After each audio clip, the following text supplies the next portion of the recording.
Bonjour, dans cette petite séquence, je vais vous montrer comment on pourra résoudre ici l'exercice classique du skieur qui glisse sur une pente inclinée d'un angle alpha par rapport à l'horizontale.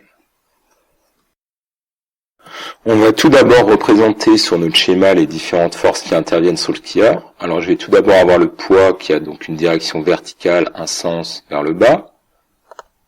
Ma réaction ici de la pente sur le skieur, donc perpendiculaire à la direction de la pente, orientée vers le haut.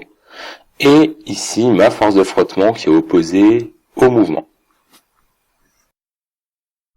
J'ai oublié de vous préciser au départ que notre skieur est en mouvement rectiligne uniforme, c'est-à-dire qu'il dévale la pente à vitesse constante. Dans ce cas-là, en appliquant le principe d'inertie, comme on a affaire à un mouvement rectiligne uniforme, la somme des forces qui s'exercent sur nos skieurs est égale à 0. Pour faciliter la résolution du problème, je vais introduire un repère ici. Alors, il sera orienté, donc un axe sera orienté selon la pente et l'autre perpendiculaire à la pente vers le haut. Donc, on introduit notre repère ici OIJ. Donc, l'origine a très peu d'importance dans ce cas-là. Ce qui nous intéresse, c'est l'orientation des vecteurs I, donc là, dans le sens du mouvement du skieur, et J perpendiculaire dans le sens de R. Alors, l'introduction de ce repère va me permettre ici de décomposer mon vecteur P, donc mon poids, selon I et selon J. J'obtiens donc ici deux composantes que je vais noter Pn et Pt.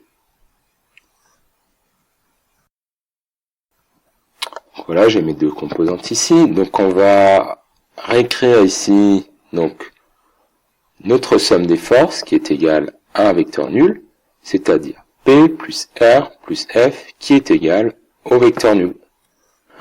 En décomposant P selon les axes I et J, j'obtiens ici PTI, donc dans le sens de I, moins PNJ, puisque le sens ici de PN est opposé à celui de J, plus RJ, moins FI, idem pour F, donc le moins vient du fait que notre sens ici de F est opposé à mon vecteur unitaire I.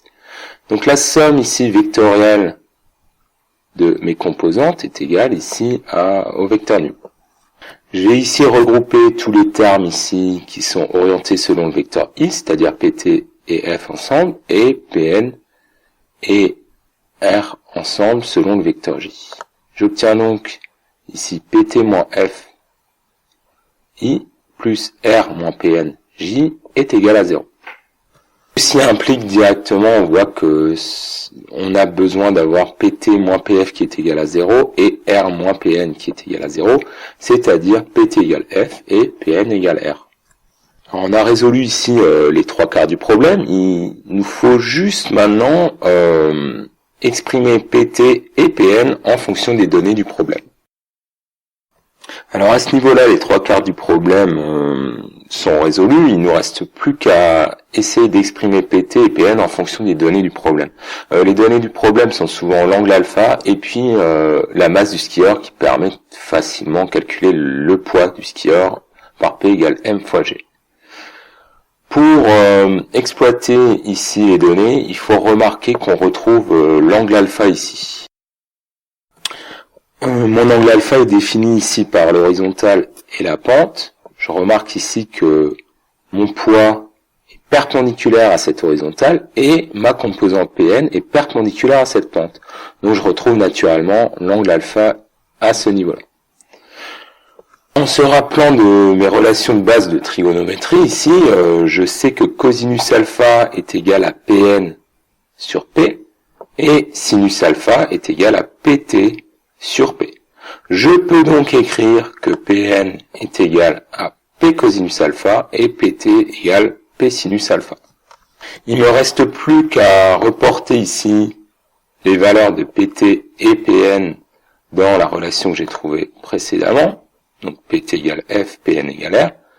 Donc j'ai ici Pt égale F égale P sinus alpha, R égale P cos alpha. En calculant le poids et en connaissant alpha, on peut facilement calculer ici F et R. Voilà.